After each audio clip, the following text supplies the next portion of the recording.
आपली व्यथा तिथे मांडा जिथे आपल्याला समाधान मिळेल आणि आपला माथा तिथेच टेकवा जिथे आपल्याला स्वाभिमान मिळेल. श्री स्वामी समर्थ. जय जय स्वामी समर्थ. हॅलो, नमस्कार. मी पूनम चव्हाण. आपल्या स्वामींच्या फॅमिलीमध्ये यूट्यूब चॅनलवर तुम्हा सर्वांचे खूप खूप स्वागत करत आहे. तुम्ही जर आपल्या चॅनलवर नवीन असाल तर आपल्या चॅनलला सबस्क्राईब करा, लाईक करा, शेअर करा, श्री स्वामी समर्थाची छोटीशी कमेंट करा आणि बेल आयकॉनवर क्लिक करायला विसरू नका, जेणेकरून नवीन नवीन व्हिडिओ तुमच्या मार्फत सर्वात पोचले जातील. तर प्रत्येक दिवस हा सारखा नसतो. सुख दुःख हे कालचक्र नेहमी चालूच असते, म्हणून कोणत्याच दिवशी खचून जाऊ नका. एक मात्र लक्षात ठेवा, दिवस जरी सारखे नसले तरी प्रत्येक दिवशी स्वामी महाराज आपल्यासोबत आहेत. जे सेवेकरी मनोभावे स्वामी महाराजांचा जप करेल त्या सेवेकऱ्याला आयुष्यभर स्वामी महाराज जपतात. म्हणून कोणाला पोस्ट नाही करता आली तरी चालेल, पण आपणास आवडलेल्या पोस्टला श्री स्वामी समर्थ म्हणून निश्चितच कमेंट करा. परमार्थ मार्ग स्वामी समर्थांचा मार्ग, ब्रह्मांड मार्ग स्वामी समर्थांचा मार्ग. आत्ताच्या कलियुगात बऱ्याच जणांना बऱ्याच प्रकारे विघ्न यायला लागले, बरेच प्रकारचे संकट यायला लागले. ह्याच्या आधी नव्हती का असा प्रश्न पडेल तुम्हाला. तर असे नाही, ह्याच्या आधी पण होते आपल्याला, परंतु आता खूप असतात. आता त्याला मार्ग निघत नाही. का निघत नाही तर कलियुग आहे. कलियुगात दुसरा मार्ग कुठला नाही. कलीला जर मारा द्यायचा असला तर परमार्थाची जोड पाहिजे. परमार्थाची म्हणजे कुणाची? दत्त महाराजांची, दत्त महाराजांच्या अवताराची, आपल्या ब्रह्मांड नायकाची. ब्रह्मांड नायकाची जिथे साथ असेल तिथे कुणालाही कशाची कमतरता पडणार नाही किंवा कुणालाही कुठे कसलीच जाणीव होणार नाही. प्रत्येकाच्या मार्गात दुःख येणार, प्रत्येकाला संसार आहे, संसार मार्गे आपल्याला दुःख येतच राहतं. म्हणून असं नाही की आपण ब्रह्मांडांच्या सहवासात आलो की आपण सदैव सुखी असतो. परमेश्वर साक्षात सुखी नाही तर तुम्ही आम्ही कोण असतोय. परंतु आपले जे येणारे भोग असतात ते गुरुमाऊली सद्गुरू स्वामी समर्थ आपल्या सेवेने, आपल्या भक्तीने, आपल्या शुद्ध मनाने, शुद्ध अंतकरणाने कमी करतात. कसे करतात, का करतात, कशासाठी करतात, हे सर्व तुमच्या मनातील प्रश्न असतात. त्याचे तुम्हाला आपल्या संपूर्ण व्हिडिओमध्ये उत्तरे मिळून जातील. फक्त तुम्ही काय करा, संपूर्ण व्हिडिओ पहा. नाही लाईक केलं तरी चालेल, नाही कमेंट केली तरी चालेल, नाही सबस्क्राईब केलं तरी चालेल. फक्त माझी इच्छा आहे, स्वामी मार्ग करा, स्वामी सेवा करा, स्वामी सेवेकरी करा आणि आपला व्हिडिओ संपूर्ण पहा. तर बघा, तुमच्या मनातला प्रश्न ना स्वामीच का बाहेर पाडतील, दुसरे का नाही? तर दुसरे विधाता आहेत, त्यांना परमिशन नसते. अस्त्रशस्त्राची गरज नाही आपल्याला. आत्ता कलियुगात फक्त आध्यात्मिकतेचीच गरज आहे. तेच अस्त्र आहे, तेच शस्त्र आहे. म्हणून ब्रह्मांड नायकाचा प्रचार करायचा, ब्रह्मांड नायकाची सेवा घरोघरी करायची, ब्रह्मांड नायकांना प्रत्येक घरात प्रस्थान करायचं, ब्रह्मांड नायकांचा उद्धार करायचा आणि ज्या घरात नास्तिक लोक आहेत त्यांना ब्रह्मांड नायक काय आहे हे समजून द्यायचं, हे पटवून द्यायचं. हे आपलं महत्त्वाचं कार्य आहे, हे आपलं महत्त्वाची पुण्य आहे. आणि चित्रगुप्ता यमाची 2 मुलं तुम्हाला माहीत आहेत का? श्रवण आणि सावनी. काही लोक श्रावणी म्हणतात, पण श्रावणी त्याचे नाव नाही, सावनी. हे 2 बहिणी भावंड आपल्यावर लक्ष ठेवून असतात. कुणाचे कृत्य काय आहे, कुणाचे कृत्य काय आहे. तर श्रावण असतो तो माणसांच्यावर, मुलांच्यावर लक्ष ठेवून असतो आणि सावनी असते ते महिलांच्यावर, मुलींच्यावर लक्ष ठेवून असते. केलेली पापाचा झोका त्यांच्याकडे असते आणि मग चित्रगुप्त आपल्या वहीत त्याचा लेखाजोखा लिहित असतो. हे तुम्हाला माहीत आहे की नाही माहीत नाही आहे, पण तुम्हाला मी सांगण्याचा प्रयत्न का करते, कारण तुम्हाला मनातील तुमच्या प्रश्न शंका आहेत त्या कुठंतरी कमी करायच्या आहेत, त्याचं उत्तर तुम्हाला द्यायचं आहे. म्हणून मी ह्या श्रवण आणि श्रावणचं उदाहरण देते. तर ही दोघं आपल्याकडे लक्ष ठेवून असतात. जर तुम्ही ब्रह्मांड नायकाच्या सेवेकडे गेला, शुद्ध मनाने गेला, शुद्ध अंतकरणाने गेला, तर तुमचा इथून मागचा केलेला पापाचा गडा ऑटोमॅटिक ते खुडून टाकतात. त्यांच्याकडे खुडलंबर असतो, तुमच्या भाषेतला तुमच्या मुलांच्याकडे असतो त्या प्रकारचा. त्या खुडलंबरनं ते पाप पूर्णपणे खुडून टाकतं आणि येणारा परमार्थ मार्गातील सत्यकर्म तिथं लिहिलेलं असतं. ह्याची नोंद तुम्ही प्रत्येकाने घ्या आणि आपल्या स्वामी मार्गात या, आध्यात्मिक मार्गात या. रोज नित्यसेवा करायला चालू करा, नित्यसेवेचे पठणचं करायला चालू करा. अनेक मार्ग आहेत सेवेत आपल्या, अनेक वाचकाची आपल्याला अध्याय आहे, अनेक ग्रंथ आहेत, अनेक प्रकारची छोटी छोटी पुस्तकं आहेत. छोटी आहेत पण महान कार्य आहेत. इतकी कार्य मोठी करून जातात की आपला लाईफ टाईमचा बँक बॅलन्सच पूर्ण करतात. तर तुम्ही दुर्गा सप्तशतीचं पठण करा, कुलदेवतेची सेवा होऊन जाते. तुम्ही मल्हार सप्तशतीचं पठण करा, कुलदेवताची सेवा होऊन जाते.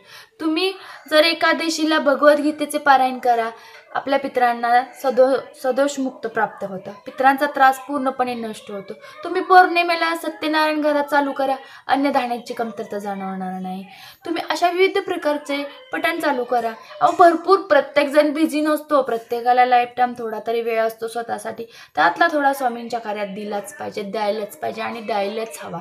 तोही शुद्ध मनाने, शुद्ध अंतकरणाने, पवित्र मनाने. तर बघा, व्यंकटेश स्तोत्र, ललित सहस्त्रनाम यासारखे जर तुम्ही संध्याकाळी झोपताना पठण केले तर तुमच्या हातून जे काही चुका होतात त्या पूर्ण स्वामी माऊली पोटात घेतात. शुद्ध मनाने, शुद्ध अंतकरणाने ते जर तुम्ही अर्धा तास तिनं वाचला तर पूर्ण दिवसभरातून तुमच्या हातून चुकून जरी थोडे पाप झाले असेल तर ते पूर्ण नष्ट होते आणि तुमचा पुढचा येणारा दिवस खूप छान चालू होतो. अनुभव घ्या, प्रचिती घ्या. अनुभवाचे बोल आहेत माझ्या बंधू भगिनीनो, सेवेकऱ्यानो. खरोखर तुम्हाला मनापासून तळमळीने सांगते, भरपूर लोकांना अनुभव भरपूर स्वरूपात यायला लागलेले आहेत, पण ते तुम्ही कळायला पाहिजे की हे स्वामींचेच अनुभव आहेत. असं नाही आहे की तुम्ही हे असं होणारच होतं असे नास्तिक लोक बोलतात, पण कळेल त्यांना की स्वामी कसे उद्धार करतात, स्वामी कसा मार्ग देतात, स्वामी कसे सेवेकऱ्यांचे दुःख जाणतात, स्वामी कसे सेवेकऱ्यांच्या पासून धावून येतात. प्रत्येकाला कळलं असते. तर प्रश्नांचे उत्तर तुम्हाला ह्यातून बरेच मिळाले असतील अशी मला आशा आहे. व्हिडिओ आपल्या इथं नाही थांबत, थोडा अजून बोलेल, थोडासा मोठा होईल, पण समजून घ्या हितगुज थोडे खूप महत्त्वाचे आहे आणि लाभदायक आहे. तर स्वामी मार्गात बाहेर जवळपासच्या केंद्रात अष्टमीला याग असते, सोमवारी रुद्र याग असते. तुम्ही बसण्याचा प्रयत्न केला आहे का? तुम्ही वेळ काढण्याचा प्रयत्न केला आहे का? तर नाही ना. घरी देवपूजा करतोच की आपण, पण स्वार्थापोटी नका करू. काही गोष्टी असतात त्या केंद्रात जावा. कुठे केंद्रात तुम्हाला काही गोष्टींचा मदत करायचा प्रयत्न करा. केंद्रात जर सेवेकरी स्वतःहून मागत नाही, कारण परमपूज्य गुरुमाऊलींनी सांगितले कोणाजवळ हात पसरायचे नाहीत. देणाऱ्याचे फक्त हात असे झाले पाहिजे, तर आपण घेणारा असा घेत असतो. तो आम्ही घेत नसतो, आपले स्वामी घेत असतात. आपल्या स्वामींच्या कार्यात जर कुठे थोडीफार मदत लागली असली तर सरळ हाताने करा.